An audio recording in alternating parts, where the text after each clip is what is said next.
வணக்கம் குரு ஜோதிடம் சேனல் நேர்களே, நான் உங்கள் அன்பான சயின்டிபிக் வேதிக் அஸ்ட்ராலஜர் அஸ்ட்ரோரஞ்சி பேசுகிறேன். நல்லது நினைப்போம், நல்லதே நடக்கும். இந்த வீடியோவில் நம்ம என்ன பார்க்க போறோம்னா, மகர ராசிக்காரர்களுக்கு ஜூன் 2026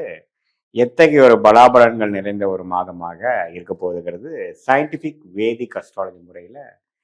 எதையும் மிகைப்படுத்தாமல் துல்லியமாக உள்ளது உள்ளவாறு பரிகாரங்கள், மூட நம்பிக்கைகள் அது மாதிரி விஷயத்துக்குள்ள போகாமல் சயின்டிஃபிக்காக நம்ம பார்க்க போகிறோம். இந்த இந்திய வேத ஜோதிட அடிப்படையிலான அந்த ஒளி தத்துவம் எப்படி நம்மளுடைய கர்ம பலனை நமக்கு அந்தந்த நேரத்தில் வாழ்க்கை சம்பவங்களாக, சாதகமற்ற சம்பவங்களாக, சாதகம் இல்லாத சம்பவங்களாக, சாதகமான சம்பவங்களாக கொடுக்குது அப்படிங்கிறத நம்ம பார்க்க போகிறோம். மகர ராசிக்கு பாருங்க, அந்த குரு பயிற்சி ஆகிற ஜூன் 2ஆம் தேதி ஆகிற குரு பயிற்சி அற்புதமான பயிற்சியாக இருக்கு. 6ஆம் வீட்டிலிருந்து 12ஆம் வீட்டை பார்த்து கடன், நோய், வம்பு, வழக்கு, விரயங்கள், பிரச்சனைகள், தேவையற்ற அலைச்சல்கள் அது மாதிரி விஷயத்தை கொடுத்து கொண்டிருந்த மகர ராசிக்காரர்களுக்கு 7ஆம் இடத்தில் உச்சம் பெற்று நல்ல ஸ்தானபலம் பெற்று ராசிங்கிற மனசை குறிக்கக்கூடிய மனோகாரகனை பார்க்கும் பொழுது நல்ல வாழ்க்கை மாற்றங்கள்ல நம்ம எதிர்பார்க்கலாம். ஜூன் 2026 மகர ராசிக்காரர்களுக்கு அதுல ஒரு பெஸ்ட் பாயிண்ட், நமக்கு நல்லதா ஒரு மைண்ட்ல ஒரு கிளாரிட்டி, மைண்டில் ஒரு ஸ்திரத்தன்மை, தேவையில்லாத விரயமாயிட்டு இருந்தது நிற்கப்படுது, அது கொஞ்சம் கண்ட்ரோலுக்குள்ள வருது, செலவுகள் குறையுது, வரவுகள் இன்க்ரீஸ் ஆகுது, நாமளே ஏனோதானோ இல்லாமல் இப்போ கொஞ்சம் விவரமாக செயல்படுறோம், உத்வேகமாக செயல்படக்கூடிய நேரமாக இருக்கிறது. அதே மாதிரி ராசி அதிபதியே 3ஆம் இடத்துல இருக்கிறார், 4ஆம் இடத்துல செவ்வாய், 5ஆம் இடத்துல சுக்கிரன், புதன், 6ஆம் இடத்துல பார்த்தீங்கன்னா அந்த சுக்கிரன், புதன், சூரியன் எல்லாமே 5, 6ல் இருக்காங்க. இது எல்லாமே ஒரு நல்ல அமைப்பாக ஜூன் மாசத்துல பிறக்கும் பொழுது மகர ராசிக்கு அருமையான ஒரு வாழ்க்கை மாற்றங்களை கொடுக்கக்கூடியது. எது மாதிரி மாற்றங்கள் ஐயா அப்படின்னு கேட்டிங்கன்னா, இப்போ மாணவர்களாக இருக்கட்டும், இது வரைக்கும் ஏனோதானோன்னு என்ன படிக்க போகிறோம், அடுத்தது என்ன குரூப் எடுக்க போகிறோம், அடுத்தது என்ன ஹையர் ஸ்டடீஸ் பண்ண போகிறோம், எதுலையுமே கிளாரிட்டி இல்லாமல் இருந்தவங்களுக்கு பார்த்தீங்கன்னா பளிச்சுன்னு இதுதான் நமக்கு ஒர்க் அவுட் ஆகும், இதுதான் எனக்கு பிடிச்சிருக்கு, இதுதான் எனக்கு ஏமா வருது, கோலா வருது அப்படிங்கிற மாதிரி ஒரு எண்ண தாக்கம், நல்ல ஒரு ஆம்பிஷன், நல்ல ஒரு கோல் செட்டிங், இது போன்ற ஒரு நல்ல விஷயங்கள் நடக்கக்கூடிய ஒரு அமைப்பாக ஒரு வருட காலமாகவே உங்களுக்கு நல்லா வருங்கிறதுல ஒரு அடித்தளத்தை, ஃபவுண்டேஷனை கொடுக்கக்கூடிய ஒரு அற்புதமான ஒரு மாதமாக ஜூன் 2026 இருக்குங்க. அதே மாதிரி உத்தியோகஸ்தர்கள், வேலையில் இருக்கிறவங்க, தொழில் பண்றவங்க, வியாபாரியா இருக்கிறவங்களுக்கு பார்த்தீங்கன்னா நல்ல மாற்றம், நல்ல தொழில், அவங்களுக்கு வேணுங்கிற ஒரு கான்டாக்ட்ஸு, கிளையண்ட்ஸு, கஸ்டமர்ஸு எல்லாமே ஓரளவுக்கு நல்ல அமைப்பு, அவங்களோட சோஷியல் லைஃப் இம்ப்ரூவ் ஆகிற மாதிரி இதுவரை பண்ணுறதோட இன்னும் கொஞ்சம் நல்லாவே அவங்க இறங்கி செய்யக்கூடிய அமைப்புகள்லாம் கொடுக்கக்கூடியதாக மகர ராசிக்காரர்களுக்கு அந்த உச்சகுருவின் பார்வை இருக்கு. அதே சமயத்தில் மாதத்தின் இறுதியில் பார்த்தீங்கன்னா புதனும் சேர்றார். 6ஆம் இடத்துல சுக்கிரன், சூரியன், புதன்லாம் வரும்பொழுது நல்லாவே வரவேண்டிய கடன் மூலமாக பிஸ்னஸ் அபிவிருத்தி பண்ணுறது, இம்போர்ட் எக்ஸ்போர்ட்டில் நம்ம ஆதாயம் பெறுவது, வேலையில் ஒரு நல்ல மாற்றம், ப்ரொமோஷன் கிடைக்கக்கூடிய அமைப்பு, இது எல்லாமே கொஞ்சம் நீங்கள் எதிர்பார்க்கலாம் இந்த ஜூன் மாதத்துக்கு அப்புறம் வரக்கூடிய அமைப்புகளில். ஸோ ஆண்டு கிரகமாகிய ராகு கேது பாருங்க, 2ஆம் இடத்துல ராகு, 8ஆம் இடத்துல கேது இருக்கிறார். அது பார்த்தீங்கன்னா கொஞ்சம் ஒரு செப்டம்பர் மாதம் வரைக்கும் இருக்கும். ஆனால் ஜூன் மாதத்துக்கு என்ன தாக்கம் கொடுப்பாருன்னா, சில பணம் வர வேண்டிய சில பணங்கள்லாம் டக்குன்னு உங்களுக்கு கிடைக்கக்கூடிய அமைப்புகள் இருக்கு. ஏன்னா குரு வந்துட்டார் பார்த்தீங்களா எங்களுக்கு. ஸோ மனம் கொஞ்சம் ஹோப் வரும், நம்ம எப்படி இந்த பிரச்சனைகள்லேருந்து மீள போகிறோன்னு தெரியாமல் ஆன்சர் கிடைக்காம இருந்தவங்களுக்கெல்லாம் பார்த்தீங்கன்னா டக்குன்னு ஆன்சர் கிடைக்கக்கூடிய ஒரு தருணம் கண்டிப்பாக அந்த ஜூன் மாதம் அமைச்சு கொடுக்கும் நமக்கு. ஸோ இந்த மாதிரி வாய்ப்புகளை நம்ம நல்லா யூஸ் பண்ணிக்கலாம். நல்லவ மற்ற இதே சீனியர் சிட்டிசன்ஸ் பார்த்தீங்கன்னா ஏனோதானன்ட்டு நம்மளுடைய மெடிசன்ஸ்லாம் கரெக்டாக யூஸ் ஆக மாட்டேங்குது, ட்ரீட்மெண்ட்டே சரியாக வரல, என்னையும் இம்ப்ரூவ்மெண்ட் இல்லை, அது டயபெட்டிஸாக இருக்கட்டும், தைராய்டு இஷ்யூட்டாக இருக்கட்டும், பிபி, சுகர், கொலை, எந்த ஒரு விஷயத்துலையும் பெரிய இம்ப்ரூவ்மெண்ட் இல்லாமல் போயிட்டு இருக்கிறப்போ கொஞ்சம் நல்லாவே ஒரு பாடி நம்ம கோஆப்ரேட் பண்ணுது, நம்ம ஹெல்த் கொஞ்சம் இம்ப்ரூவ் ஆயிடுச்சு, முதல் மாதிரி பிரச்சனைகள் இல்லை அப்படிங்கிற அளவுக்கு நல்ல ஒரு மாற்றத்தை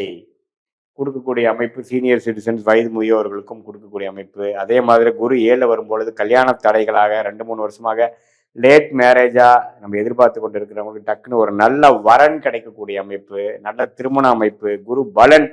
கிடைக்கக்கூடிய அமைப்பாக ஜூன் 2026 மகர ராசிக்காரர்களுக்கு கொடுக்குதுங்க. ஸோ இது எல்லாமே வந்து ஒரு பொதுவான பலனை தவிர உங்களுடைய பிறந்த தேதி, பிறந்த நேரம், பிறந்த உரை வைத்து நம்மளுடைய திருக்கணித பஞ்சாங்கத்தை ஜாதகத்தை பொறுத்து உங்களோட ஃபுல்லாக அனலைஸ் பண்ணும் பொழுது நீங்கள் என்ன லக்னத்தில் பிறந்தீங்க, என்ன தசாபுக்தி போயிட்டுருக்கு, அந்த லக்னாதிபதி எப்படி இருக்கிறார், நீங்கள் வந்து மகர ராசியில் வந்து அவிட்ட நட்சத்திரமா அல்லது வந்து நீங்கள் பூரா உத்திராடம் நட்சத்திரத்தில் பிறந்தீங்களா அல்லது வந்து திருவோண நட்சத்திரத்தில் பிறந்தீங்களா, அந்தந்த நட்சத்திராதிபதி உங்கள் ஜாதகத்தில் எப்படி இருக்குது, இப்போ என்ன தசா போயிட்டுருக்கு, அந்த தசநாதன் புக்திநாதன் இப்போ கோச்சாரத்தில் எப்படி இருக்கிறாருங்கெல்லாம் ஒருங்கிணைத்து சேர்த்து வைத்து நம்ம பார்க்கும் பொழுது துல்லியமான பலன்கள் சயின்டிஃபிக் வேதிக் அஸ்ட்ராலஜி முறையில் எதையும் மிகைப்படுத்தாமல் உள்ளது உள்ளவாறு அடுத்து வரக்கூடிய ஷார்ட் டேர்ம் எப்படி இருக்குது, அடுத்து வரக்கூடிய உங்களுடைய லாங் டேர்ம் எப்படி இருக்குது, எது மாதிரி முடிவுகளை எப்போ நம்ம எடுத்தோம்னா நமக்கு வாழ்க்கையில் வந்து கொஞ்சம் நல்ல அமைப்புகள் வரும், எது மாதிரி விஷயங்கள் வந்து நம்ம பொறுமையாக இருக்கணும், எது மாதிரி விஷயத்தில் வந்து கொஞ்சம் வேகமாக போகலாம், எப்போ அந்த மாற்றங்கள் வரும், வேலை மாற்றங்கள் எப்போ, தொழில் அபிவிருத்தி எப்போ, கடன்கள் குறைவது எப்போ, பிரச்சனைகள் குறைவது எப்போ, வீடு ப்ராப்பர்ட்டிஸ்லாம் பார்த்துட்டு இருந்தீங்கன்னா அது மாதிரி அமையிறது எப்போ, சுப விஷயங்கள் தடைகள் எப்போ நீங்க போகுது, எப்போ நம்மளுடைய சில சொல்யூஷன் கிடைக்க போகுது, அதாவது வயசு வித்தியாசம் இல்லாமல் ஒரு வயதினருக்கும் வேணுங்கிற அந்தந்த வாழ்க்கை ஸ்டேஜஸ்ல இருக்கக்கூடிய கேள்விகள், விடைகள் இல்லாத கேள்விகளுக்கு இந்த இந்திய வேத ஜோதிடம் நம்மளுடைய தெய்வம்சம் பொருந்திய ஞானிகளால் அருளப்பட்ட இந்த சாஸ்திரத்து மூலமாக நம்ம சயின்டிஃபிக்காக பார்த்து அது மூலமாக நம்ம எப்படின்னா அடுத்து வரக்கூடிய சேலஞ்சஸ் எப்படி மீட் பண்ண போகிறோம், எப்படி ஒரு இடம் விட்டு இன்னொரு இடம் போகிறப்போ கூகுள் மேப் பார்த்து நம்ம போய் அதோட விஷயங்கள் தெரிஞ்சு அதோட மென்டலாக நம்ம ப்ரிப்பேர் பண்ணி பிளான் பண்ணி நம்ம அந்த இடம் போய் ரீச் பண்ணுறோமோ அதே மாதிரி நம்மளுடைய வாழ்க்கை இப்போ எப்படி இருக்குது, பாஸ்ட் எப்படி, அதில் பண்ண மிஸ்டேக்ஸ்லாம் எப்படி இருக்குது, அதுலேருந்து நம்ம எப்படி லேர்ன் பண்ணிட்டோம், இப்போ ப்ரெசென்ட் எப்படி இருக்குது, அடுத்து வரக்கூடிய ஃப்யூச்சர் என்ன மாற்றத்தை நம்ம காட்டுது, எந்த டைரக்ஷனில் போனால் நம்ம ஜெயிக்கலாம் அப்படிங்கிறது நம்மளுடைய கர்மாவை நாமளே தெரிந்து கொண்டு எதிர்நீச்சல் போடாமல் நம்மளுடைய விஷயத்துக்கு நோக்கி நம்ம போகும் பொழுது வாழ்க்கையில் எளிதில் நம்ம வந்து வெற்றி பெற முடியும். எந்த விதத்திலையும் பார்த்தீங்கன்னா தேவையற்ற செயல்கள், நம்மளுடைய கர்மாக்கு அலைன் ஆகாத விஷயத்தை நம்ம தவிர்க்கும் பொழுது சமய விரயங்கள், பொருள் விரயங்களை தவிர்த்து எதிர்நீச்சல் போடாமல் நம்மளுடைய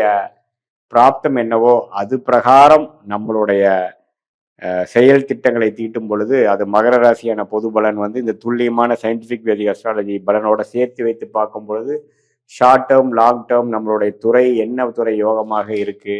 எது மாதிரி டைம்லைன்ஸ் இருக்குது, நமக்கு வேலையா, தொழிலா, அல்லது வெளிநாடா, கவர்மெண்ட் ஜாபா, எது மாதிரி விஷயங்கள் இருக்குது, திருமண விஷயங்கள், காதல் திருமணமா, அரேஞ்ச் திருமணமா, லேட்டா, ஏர்லியா, எது மாதிரி அமைப்புகள் இருக்குது, குழந்தைகள் எது மாதிரி விஷயங்கள் காட்டுதுங்கிறது நம்ம நீட்டாக நம்மளுடைய ஃபினான்ஸ்லேருந்து ஃபேமிலி, வேலை, தொழில் எல்லா விஷயத்தையும் பிளான் பண்ணி தேவையற்ற நமக்கு வந்து நம்மளுடைய கர்மாவுக்கு தேவையில்லாத நம்மளுடைய பிராப்தங்களே இல்லாத விஷயத்தை நம்ம அவிக்கும் பொழுது நேரங்கள் குறையும். அதாவது நம்ம ஒரு 1000 வருஷம் வாழ போகிறது இல்லை, ஒரு நல்ல ஆயுசு இருந்ததுன்னு பார்த்தீங்கன்னா ஒரு 80 வருஷம் வாழ போகிறோம். அந்த 80 வருஷத்தில் ஒரு 25 வயசுலேருந்து நம்ம ஒரு 60 வயசு வரைக்கும் ஆக்டிவாக நம்ம ஏர்ன் பண்ண போகிறோம். அதை வந்து எஃபெக்டிவாக யூஸ் பண்ணி அது இந்திய வேத ஜோதிட அடிப்படையிலான சயின்டிஃபிக் வேதிக் அஸ்ட்ராலஜி முறையில் கரெக்டான ஒரு ஆலோசனை பெற்று அந்தந்த முடிவுகளை அந்தந்த நேரத்தை எடுத்து அது பிரகாரம் நம்ம வாழ்க்கையில் இருக்கக்கூடிய வாழ்க்கை சம்பவங்களை நம்ம வந்து செய்தேமானால், திட்டமிட்டு செய்வானால் வாழ்க்கையில் எளிதில் நம்ம வெற்றி பெற முடியும் என்று சொல்ல விரும்புகிறேன். மீண்டும் மற்றொரு காணொளியில் சந்திப்போம். நன்றி, வணக்கம்.